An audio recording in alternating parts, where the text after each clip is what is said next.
মাঝরাতে ছেলে আমার ঘরে এসে বলল, মা, আমি স্বপ্নে তোমাকে আমার বউ হিসেবে দেখেছি, এই স্বপ্ন সত্যি করতে চাই। রাত প্রায় 2টা। হঠাৎ ঘুম ভেঙে গেল। দেখি ছেলে আমার ঘরে এসে দাঁড়িয়ে আছে। কি হয়েছে? অসুস্থ? সে মাথা নাড়ল। তাহলে সে আমার বিছানার কিনারায় বসল। মা, একটা স্বপ্ন দেখেছি। আমি বললাম, কি স্বপ্ন? সে আমার হাত ধরে বলল, দেখলাম তুমি আমার বউ। আমরা একসাথে সংসার করছি। খুব সুখে আছি। আমি অবাক হলাম। এ কি বলছিস? সে আমার মুখের দিকে তাকিয়ে বলল, মা, স্বপ্নটা এত সুন্দর ছিল যে জেগে উঠতে মন চায়নি। আমি তোমাকে ভালোবাসি, স্বপ্নের মতোই তুমি আমার বউ হও। বিয়ে করো আমাকে। ঘরে অন্ধকার, শুধু জানালা দিয়ে হালকা আলো এসে পড়েছে। এই গল্পটি সম্পূর্ণ শুনলে আপনাদের পানি অটোমেটিক বের হয়ে যাবে, সো যত দ্রুত সম্ভব হাতের কাছে টিস্যু নিয়ে বসে পড়ুন। বিছানার চাদর যেন নষ্ট না হয় সেটা সম্পূর্ণ খেয়াল রাখার অনুরোধ জানিয়ে গল্পটি এখন শুরু করব। তার আগে সর্বশেষ অনুরোধ, দয়া করে এমন পানি বের করার গল্প নিয়মিত শুনতে আমাদের চ্যানেলটি সকলেই সাবস্ক্রাইব করুন। ধন্যবাদ। হ্যালো বন্ধুরা, আমার নাম মমতা সেন। আমার বয়স 39 বছর। আমার স্বামীর নাম রাহুল সেন, বয়স 42 বছর। আমাদের 2 সন্তান, তৃষা আর অভি। তৃষা 21 বছর বয়সী, ইউনিভার্সিটিতে পড়ে। অভি 14 বছর বয়সী, স্কুলে যায়। আমি খুব বিভ্রান্ত হয়ে পড়লাম। তৃষা এমন কথা কেন বলছে? আমি তার মুখের দিকে তাকিয়ে বললাম, তৃষা, তুমি ঠিক আছো তো? জ্বর এসেছে নাকি? সে আমার কাঁধে মাথা রেখে বলল, মা, আমি একদম ঠিক আছি। শুধু স্বপ্নটা এত সুন্দর ছিল যে সেটা সত্যি করতে চাই। আমি ভাবলাম, মেয়েটার মাথা খারাপ হয়ে গেছে নাকি? কি এমন স্বপ্ন দেখেছে যে এতটা প্রভাবিত হয়েছে? আমি তার হাত স্পর্শ করে দেখলাম, জ্বর নেই। তৃষা, তুমি কি ঠিক বুঝতে পারছো তুমি কি বলছো? সে আমার চোখের দিকে তাকিয়ে বলল, মা, আমি খুব ভালো বুঝতে পারছি। স্বপ্নে দেখলাম আমরা দুজনে একসাথে রান্না করছি, একসাথে বাজার করতে যাচ্ছি, একসাথে সব কাজ করছি। তুমি ছিলে আমার স্ত্রী, আমি তোমার স্বামী গো। আমার কপালে ভাঁজ পড়ল। এ কি সত্যিই আমার তৃষা কথা বলছে? আমি বললাম, তৃষা, তুমি আমার মেয়ে। আমি তোমার মা। এটাই আমাদের সম্পর্ক। তুমি এমন অদ্ভুত কথা বলছো কেন? তৃষা আমার 2 হাত ধরে বলল, মা, তুমি আমার সবচেয়ে প্রিয় মানুষ। তুমি ছাড়া আমার কিছুই ভালো লাগে না। আমি যখনই কোনো মেয়েকে দেখি তখনই তোমার সাথে তুলনা করি। কেউ তোমার মতো সুন্দর নয়, কেউ তোমার মতো যত্ন নিতে পারে না গে। আমি ভাবলাম, হয়তো মেয়েটা একটু বেশি ইমোশনাল হয়ে গেছে। আমি তার মাথায় হাত বুলিয়ে বললাম, তৃষা, তুমি বড় হয়ে গেছ। এখন তোমার নিজের একটা জীবন তৈরি করার সময়। তুমি কোনো ভালো ছেলের সাথে বিয়ে করে সুখে থাকবে। আমি সবসময় তোমার মা হিসেবেই থাকব। তৃষা আমার কাছে আরও কাছে এসে বলল, মা, আমি অন্য কোনো ছেলেকে চাই না। আমি শুধু তোমাকে চাই। তুমি যদি আমার সাথে বিয়ে করো, আমি তোমাকে রানীর মতো রাখব। তোমার কোনো কষ্ট হবে না গি। আমি একদম হতবাক হয়ে গেলাম। এ কি শুনছি? আমার নিজের মেয়ে আমাকে বিয়ে করার প্রস্তাব দিচ্ছে। আমি উঠে দাঁড়িয়ে বললাম, তৃষা, তুমি এখনই নিজের রুমে গিয়ে ঘুমাও। সকালে আমরা এ নিয়ে আর কথা বলব। কিন্তু তৃষা আমার হাত টেনে ধরে বলল, মা, আমি যাব না। আমি তোমার সাথে থাকতে চাই। প্লিজ, আমার কথা শোনো। আমি তার হাত ছাড়িয়ে নিয়ে বললাম, তৃষা, তুমি এখন যা বলছো সেটা ঠিক না। তুমি আমার মেয়ে, আমি তোমার মা। এর চেয়ে পবিত্র কোনো সম্পর্ক হতে পারে না গিয়ে। তৃষা আমার পায়ের কাছে বসে পড়ল। মা, আমি জানি এটা অদ্ভুত শোনাচ্ছে। কিন্তু স্বপ্নটা এত বাস্তব লেগেছিল যে আমার মনে হচ্ছিল এটাই আমার আসল জীবন। তুমি আমার হাত ধরে হাঁটছিলে, আমরা একসাথে হাসছিলাম, আমি তোমার জন্য চা বানাচ্ছিলাম গু। আমি বুঝতে পারলাম যে তৃষার মানসিক অবস্থা ঠিক নেই। হয়তো পড়াশোনার চাপ, নাকি কোনো হরমোনাল চেঞ্জ। আমি তার মাথায় হাত রেখে বললাম, তৃষা, স্বপ্ন আর বাস্তবতা এক জিনিস না। তুমি হয়তো আমার প্রতি অতিরিক্ত ভালোবাসা অনুভব করছো, কিন্তু সেটা মামের ভালোবাসা গু। হঠাৎ তৃষা উঠে দাঁড়িয়ে বলল, মা, আমি তোমাকে প্রমাণ করে দেখাবো যে আমি তোমাকে কতটা ভালোবাসি। বলে সে আমার দিকে এগিয়ে এলো। আমি পিছিয়ে গিয়ে বললাম, তৃষা, তুমি এখনই তোমার রুমে চলে যাও। আমি তোমার বাবাকে ডাকছি। না মা, বাবাকে ডেকো না। উনি বুঝবেন না কি? তৃষা আমার সামনে হাঁটু গেড়ে বসে বলল, মা, আমি তোমার কাছে প্রতিজ্ঞা করছি, আমি তোমাকে খুশি রাখব। তুমি যা চাইবে তাই করব। আমি দেখলাম যে পরিস্থিতি আমার নিয়ন্ত্রণের বাইরে চলে যাচ্ছে। আমি জোরে ডাকলাম, রাহুল। রাহুল, এখনই এসো। তৃষা ভয় পেয়ে বলল, মা, বাবাকে বলো না প্লিজ। উনি আমাকে বুঝবেন না কি? কিন্তু ততক্ষণে রাহুল দৌড়ে এসে পৌঁছেছে। কি হয়েছে? এত রাতে চিৎকার করছো কেন? আমি তৃষার দিকে তাকিয়ে বললাম, তোমার মেয়ে আজ খুব অদ্ভুত আচরণ করছে। ও আমার সাথে আমি কথাটা শেষ করতে পারলাম না। রাহুল তৃষার দিকে তাকিয়ে বলল, তৃষা, তুমি এখানে কি করছো? এত রাতে মায়ের রুমে কেন? তৃষা মাথা নিচু করে বলল, বাবা, আমার ঘুম আসছিল না। মায়ের সাথে কথা বলতে এসেছিলাম। রাহুল আমার দিকে তাকাল, তাহলে সমস্যা কি? তুমি এত চিৎকার করলে কেন? আমি ভাবলাম রাহুলকে সব কিছু বলা উচিত কিনা। কিন্তু তৃষার মুখের দিকে তাকিয়ে মনে হলো হয়তো সে সত্যিই কনফিউজড। আমি বললাম, কিছু না, ওর তো জ্বর লেগেছে মনে হচ্ছে। একটু অসংলগ্ন কথা বলছিল ও। রাহুল তৃষার কপালে হাত দিয়ে দেখল। জ্বর তো নেই। তৃষা, তুমি কি কোনো সমস্যায় আছো? পড়াশোনা নিয়ে কোনো টেনশন? তৃষা মাথা নাড়ল, না বাবা, আমি ভালো আছি। শুধু একটা স্বপ্ন দেখেছিলাম, সেটা নিয়ে মায়ের সাথে কথা বলছিলাম। রাহুল আমার দিকে তাকাল, ও কি স্বপ্ন দেখেছে যে তুমি এত বিরক্ত হয়েছ? আমি বললাম, কিছু না, মেয়েদের তো অনেক অদ্ভুত স্বপ্ন হয়। তৃষা, তুমি এখন যাও, ঘুমাতে যাও। তৃষা উঠে দাঁড়াল, কিন্তু যাওয়ার আগে আমার দিকে এমনভাবে তাকাল যেন বলতে চাইছে, আমি হার মানিনি। রাহুল তৃষার সাথে তার রুমে গেল। আমি একা থেকে ভাবতে লাগলাম, এটা আসলে কি হলো? প্রায় আধা ঘন্টা পরে রাহুল ফিরে এলো। তৃষা ঠিক আছে? ওকে ঘুমতে বলেছি। তুমি কি আমাকে বলবে আসলে কি হয়েছিল? আমি দ্বিধায় পড়লাম। রাহুলকে সব সত্য বলা উচিত কিনা? আমি বললাম, রাহুল, তৃষা আজ খুব অদ্ভুত কথা বলছিল। ও বলছিল যে ও আমাকে আমি থামলাম। রাহুল বলল, কি বলছিল? আমি গভীর নিঃশ্বাস নিয়ে বললাম, ও বলছিল যে ও আমাকে বিয়ে করতে চায়। ও স্বপ্ন দেখেছে যে আমি ওর স্ত্রী। রাহুলের মুখ শক্ত হয়ে গেল। কি বলছ? তৃষা এমন কথা বলেছে? আমি মাথা নাড়লাম। হ্যাঁ, আমিও অবাক হয়েছি। ও খুব সিরিয়াসলি বলছিল। রাহুল একটু ভেবে বলল, হয়তো কোনো হরমোনাল চেঞ্জ হচ্ছে। অথবা ওর কোনো সাইকোলজিক্যাল সমস্যা। আমরা দুজনেই চুপ হয়ে গেলাম। এমন সময় হঠাৎ দরজায় নক শোনা গেল। মা, আমি ঢুকতে পারি? তৃষার গলা। রাহুল বলল, না, তুমি এখন ঘুমাও। সকালে কথা হবে। কিন্তু তৃষা বলল, বাবা, আমার কিছু জরুরি কথা আছে। প্লিজ। রাহুল দরজা খুল। তৃষা ভিতরে ঢুকে আমার সামনে দাঁড়াল। মা, আমি জানি তুমি আমার কথায় রাগ করেছ। কিন্তু আমি আমার মনের কথা বলেছি। আমি সত্যিই তোমাকে ভালোবাসি। রাহুল কড়া গলায় বলল, তৃষা, তুমি কি বলছ? তুমি তোমার মায়ের সাথে এমন কথা বলতে পারো না। তৃষা বলল, বাবা, আপনি বুঝবেন না। আমার ভালোবাসা মামের ভালোবাসার চেয়ে বেশি। রাহুল একদম রেগে গেল। তৃষা, তুমি কি বাজে কথা বলছ? তুমি তোমার মায়ের মেয়ে। তুমি এমন কথা বলতে পারো না। তৃষা কাঁদতে শুরু করল। বাবা, আমি কিছু খারাপ করিনি। আমি শুধু আমার মনের কথা বলেছি। আমি বুঝলাম যে পরিস্থিতি আরও খারাপ হচ্ছে। আমি তৃষার কাছে গিয়ে তার কাঁধে হাত রাখলাম। তৃষা, তুমি আমার সবচেয়ে প্রিয় মানুষ। কিন্তু আমরা মা মেয়ে। এটাই আমাদের সম্পর্ক।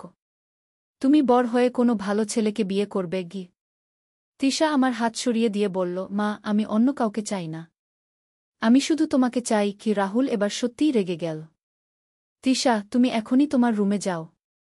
কাল সকালে আমরা একজন ডাক্তার দেখাবো। তৃষা ভয় পেয়ে বলল, কেন ডাক্তার? আমি তো অসুস্থ নই। রাহুল বলল, তুমি মানসিকভাবে অসুস্থ। তুমি তোমার মায়ের সাথে এমন কথা বলতে পারো না। তৃষা কাঁদতে কাঁদতে বলল, আমি অসুস্থ নই। আমি শুধু সত্যি কথা বলেছি। হঠাৎ আমার মনে হলো হয়তো তৃষা সত্যিই কোনো মানসিক সমস্যায় ভুগছে। আমি রাহুলকে বললাম, তুমি ওর সাথে এত রাগ করো না। হয়তো সত্যিই কোনো সমস্যা আছে। রাহুল বলল, তাহলে আরও বেশি কারণে ডাক্তার দেখানো দরকার। তৃষা আমার কাছে এসে বলল, মা, আমি ডাক্তার দেখাতে চাই না।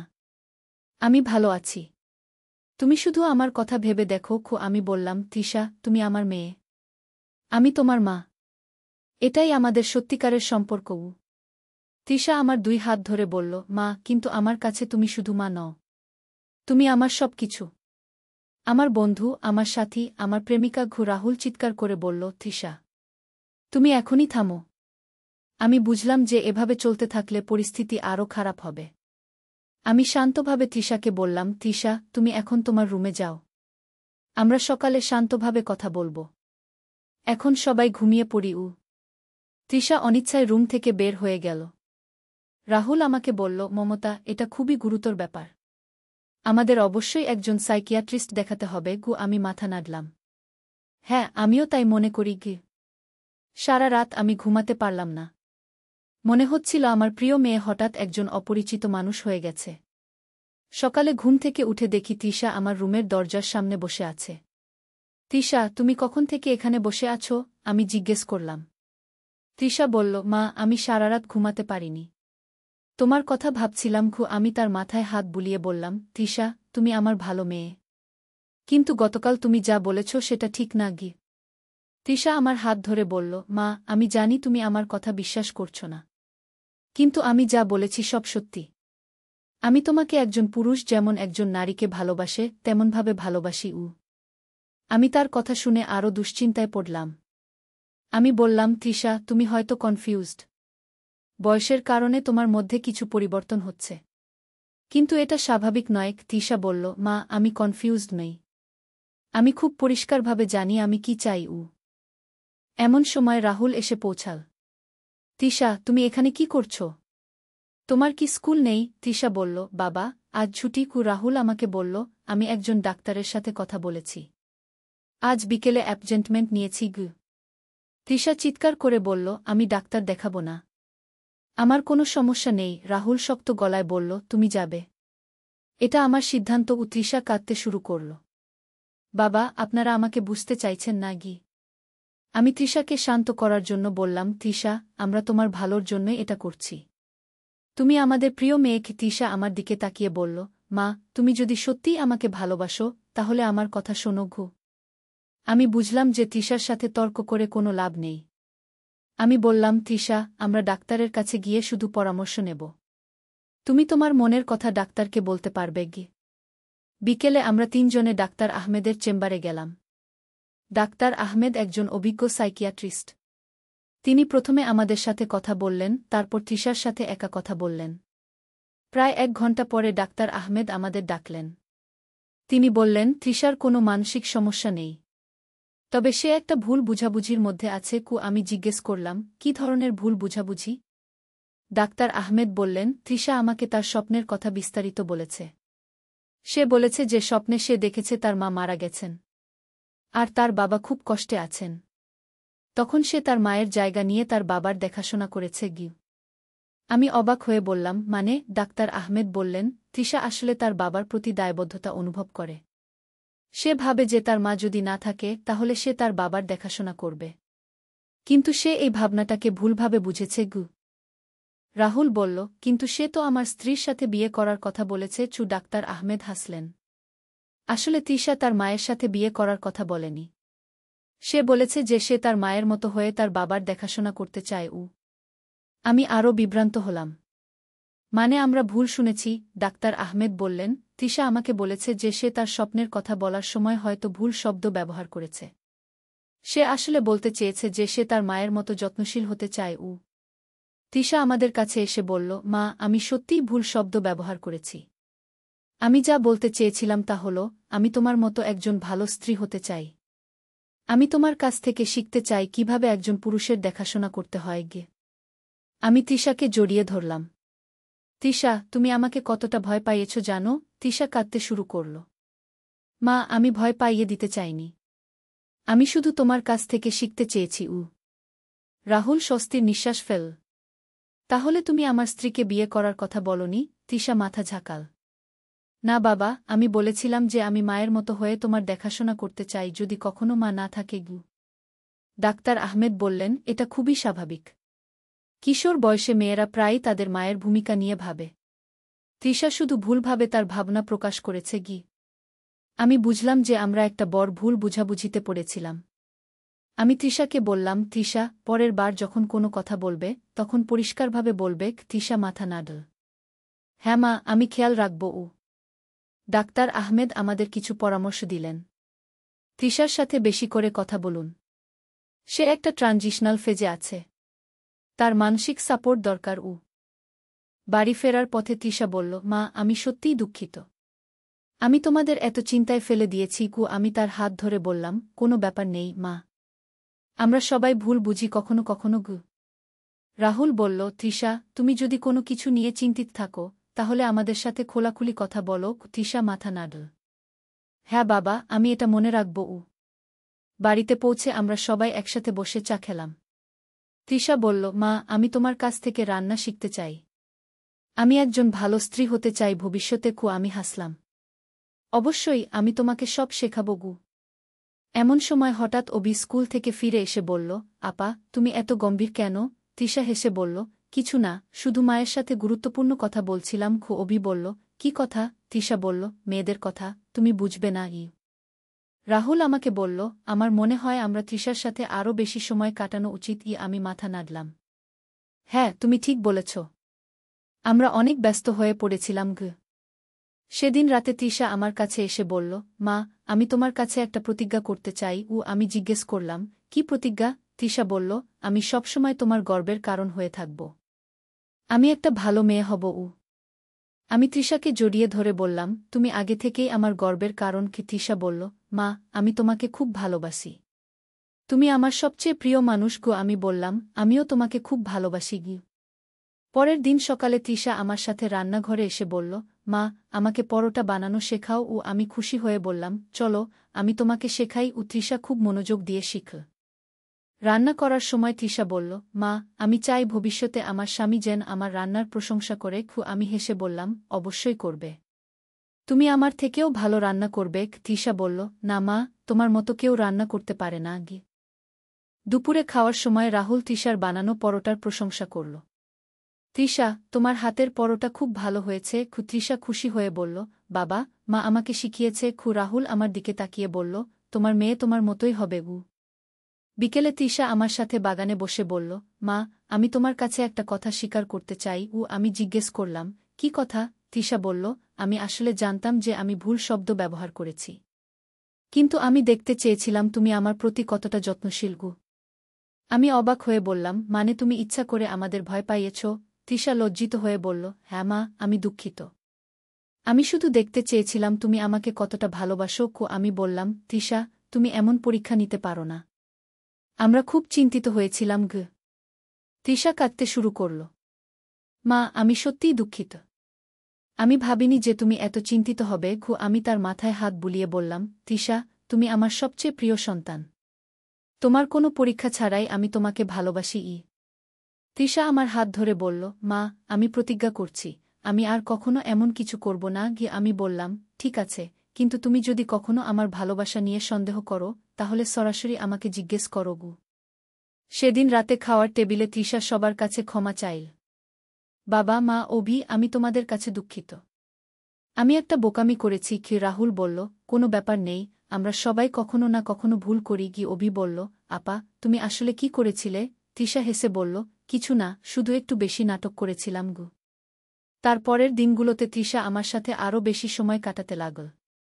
সে আমার কাছ থেকে রান্না, সেলাই, বাড়ির কাজ সব কিছু শিখতে চাইল। আমি খুশি হয়ে তাকে সব শেখালাম। একদিন তৃষা বলল, মা আমি তোমার মতো একজন ভালো মা হতে চাই। আমি জিজ্ঞেস করলাম, কেন? তৃষা বলল, কারণ তুমি আমাকে এত ভালোবাসো। আমিও আমার বাচ্চাদের তোমার মতো করে ভালোবাসতে চাই। কয়েক সপ্তাহ পরে তৃষার একটা বন্ধু বাড়িতে এসেছিল। তার নাম রিয়া। রিয়া তৃষাকে বলল, তৃষা তোমার মা খুব সুন্দর। তুমি তোমার মায়ের মতো দেখতে। তৃষা গর্বিত হয়ে বলল, হ্যাঁ আমি আমার মায়ের মতো হতে চাই। রিয়া বলল, তুমি ভাগ্যবান যে তোমার এত ভালো মা আছে। তৃষা বলল, হ্যাঁ আমার মা হলো পৃথিবীর সবচেয়ে ভালো মা। আমি তাদের কথা শুনে খুব খুশি হলাম। সেদিন রাতে তৃষা আমার কাছে এসে বলল, মা আমি তোমাকে ধন্যবাদ দিতে চাই। আমি জিজ্ঞেস করলাম, কিসের জন্য? তৃষা বলল, আমার বোকামি সত্ত্বেও তুমি আমাকে ভালোবেসেছ। তুমি আমার সাথে রেগে যাওনি। আমি তৃষাকে জড়িয়ে ধরে বললাম, তৃষা মা কখনো তার সন্তানের সাথে রাগ করে থাকে না। আমি তোমাকে সবসময় ভালোবাসব। তৃষা বলল, মা আমি তোমার মতো একজন মা হতে চাই। এভাবেই আমাদের পরিবারের একটা ছোট ভুল বুঝাবুঝি শেষ হল। তৃষা আরও পরিণত হল, আর আমরা বুঝলাম যে সন্তানদের সাথে খোলা মনে কথা বলা কতটা গুরুত্বপূর্ণ। আমাদের পরিবারটা আগের চেয়েও আরও কাছাকাছি এসে গেল।